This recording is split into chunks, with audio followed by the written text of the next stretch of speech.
That portion was brought to you by Efficacent Oil, your trusted ginawa for rest and relaxation. Hirap magpahinga? May mga gamot para dyan. Pero, relax. Mag-Efficacent Oil. Sa unang amoy at hagod, ramdam ang ginhawa na trusted by all. Unahin ng trusted ginhawa. Unahin ang Efficacent. Methyl salicylate cap 4 plus menthol is the generic name of Efficacent Oil. If symptoms persist, consult your doctor. Efficacent Oil, ang mura at pinagkakatiwalaang ginhawa na pamana ng pamilyang Pilipino. Mga karamdaman ba ang problema mo? Subukan ang bago Santon Plus Gold. Santon Plus Gold. Mas pinanakas, mas pinahusan, mas pinagaling. Makatutulong sa paglunas sa mga pamamaga, bukol at iba pang karamdaman sa iyong katawan. Santon Plus Gold. Mabibili sa mga butika. Ikot pa lumipas siya. Hello, Bright Bar Blue. Isang labanan yan. Bright Bar Blue. Pride Bar Blue with powerful stain-away enzymes. Malupit magtanggal ng dumit mancha pero di masakit sa kamay. Ikot pa lumipas siya. Hello, Bright Bar Blue.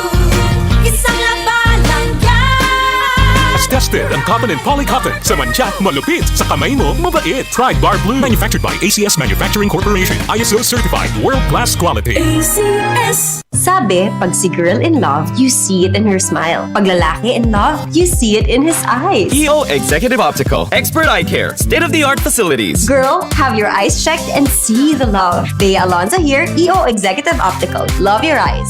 For expert eye care, come to EO Executive Optical with over 250 stores nationwide. EO Executive Optical. Love your eyes. Santon Plus Coffee Mix. Ako si Janine, gustong-gusto ko talaga ang Santon Plus Coffee Mix kasi hindi ako nakakaramdam ng palpitations. Hindi katulad ng dati kong kape, kaya mas hiyang ako sa Santon Plus Coffee Mix. Santon Plus Coffee Mix. Kape na, gamot pa. Mabibili sa mga butika. Boom, papaya, white rose papaya, yeah, yeah, yeah. Boom, puti ka in 7 days, oh yeah, yeah, yeah, yeah, yeah, yeah. White rose papaya. New White Rose Papaya. May double whitening ng papaya extracts and vitamin B3. Clinically proven magpaputi in as early as 7 days with regular use. Boom, puti ka, white rose papaya, yeah, yeah, yeah, yeah, yeah. Papaya puti, papaya fast. White Rose Papaya with vitamin B3. Manufactured by ACS Manufacturing Corporation. ISO certified world-class quality. ACS. Pagbasa sa 10 kabanata ng Aklat ni Juan, ang talinhaga tungkol sa pastol, talata 1 hanggang 42. Pakatandaan ninyo, ang pumapasok sa kulungan ng mga tupa nang hindi sa pinto nagdaraan kundi umaakyat sa di dapat pagdaanan ay magnanakaw at tulisan. Ang tunay na pastol ay sa pintuan nagdaraan. Pinapapasok siya ng gwardya at pinapakinggan ng mga tupa ang kanyang tinig. Tinatawag niya ang kanyang mga tupa sa kanilang pangalan at inilalabas sa kulungan.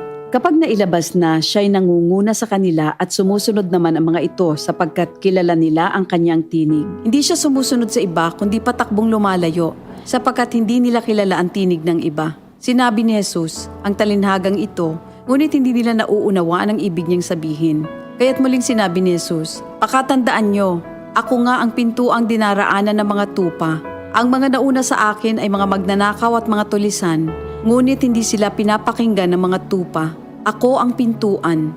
Ang sinumang pumapasok sa pamamagitan ko ay maliligtas. Papasok siya't lalabas at makakatagpo ng pastulan. Dumarating ang magnanakaw para lamang magnakaw, pumatay at manira. Naparito ako upang ang mga tupa ay magkaroon ng buhay, ng isang buhay na masagana at ganap. Ako ang mabuting pastol.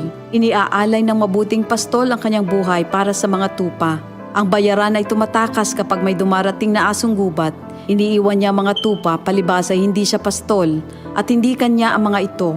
Kaya't sinusunggaban ng asong gubat ang mga ito at binubulabog. Tumatakas siya, palibas ay bayaran lamang at walang malasakit sa mga tupa.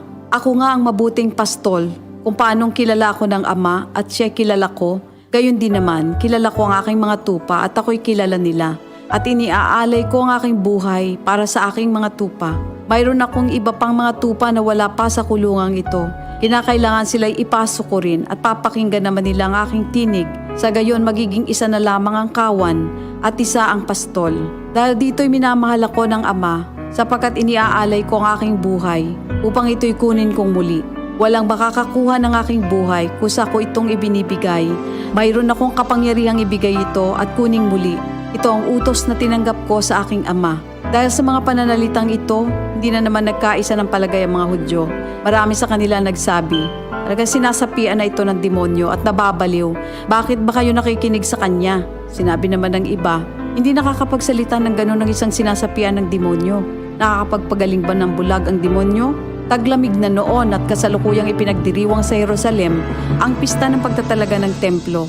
At habang naglalakad si Jesus sa templo, sa portiko ni Solomon, pinaligiran siya ng mga Hudyo at sinabi sa kanya, hanggang kailan mo ba kami ilalagay sa alanganin? Kung ikaw nga ang Kristo, sabihin mo na ng tuwiran. At sumagot si Jesus, sinabi ko na sa inyo, ngunit ayaw ninyong maniwala. Ang mga ginagawa ko sa pangalan ng aking Ama ay nagpapatotoo tungkol sa akin. Ngunit ayaw niyong maniwala sapagkat hindi kayo kabilang sa aking mga tupa. Nakikinig sa akin ang aking mga tupa. Nakikilala ko sila. Sumusunod sila sa akin. Binibigyan ko sila ng buhay na walang hanggan. Kailan may hindi sila mapapahamak at hindi sila maaagaw sa akin ninuman. Ang aking Ama na siyang nagbigay sa kanila, sa akin, ay lalong dakila sa lahat at hindi sila maaagaw ninuman sa aking Ama. Ako at ang Ama ay iisa. Ang mga pinuno ng mga Hudyo muling dumampot ng bato upang batuhin siya. Kaya't sinabi sa kanila ni Jesus, marami akong mabubuting gawang ipinakita sa inyo mula sa Ama. Alin ba sa mga ito ang dahilan at ako'y inyong gustong batuhin? Sumagot ang mga pinuno ng mga Hudyo, hindi dahil sa mabubuting gawa kaya ka namin babatuhin, kundi dahil sa paglapastangan mo sa Diyos, sapagkat nagpapanggap kang Diyos, bagamat tao ka lamang. Tumugon si Jesus, di ba nasusulat sa inyong kautusan? Sinabi ko, mga Diyos kayo. Mga Diyos ang tawag ng kautusan sa mga pinagkatiwalaan ng salita ng Diyos at hindi maaaring ipawalang bisa ang sinasabi ng kasulatan. Ako'y pinili at isinugo ng Ama. Paano ninyo ngayon masasabing nilalapastangan ko ang Diyos? Dahil sa sinasabi kong ako ang anak ng Diyos? Kung hindi ko ginagawa ang mga pinapagawa ng aking Ama, huwag niyo akong paniwalaan. Ngunit kung ang ginagawa ko ay ang mga ito, paniwalaan ninyo ang aking mga gawa kung ayaw ninyong maniwala sa akin. Sa gayon matitiyak ninyong nasa akin ang Ama at ako'y nasa Kanya. Kaya tinangka naman nilang dakwin si Jesus ngunit siya'y nakaalis. Muling pumunta si Jesus sa ibayo ng Jordan sa pook na dating pinagbautismohan ni Juan. Habang naroroon siya'y maraming lumalapit sa Kanya. Sinasabi nila, si Juan ay walang ginawang himala, ngunit totoo ang lahat ng sinabi niya tungkol sa taong ito. At doon, maraming sumampalataya kay Jesus. Ito ang salita ng Diyos. Ito ang DCXL News. 558 kHz. 6 na dekadang maaasahan sa balita at serbisyo publiko. Ang himpilan ng RMN Network sa Mega Manila. Live sa radyo at online.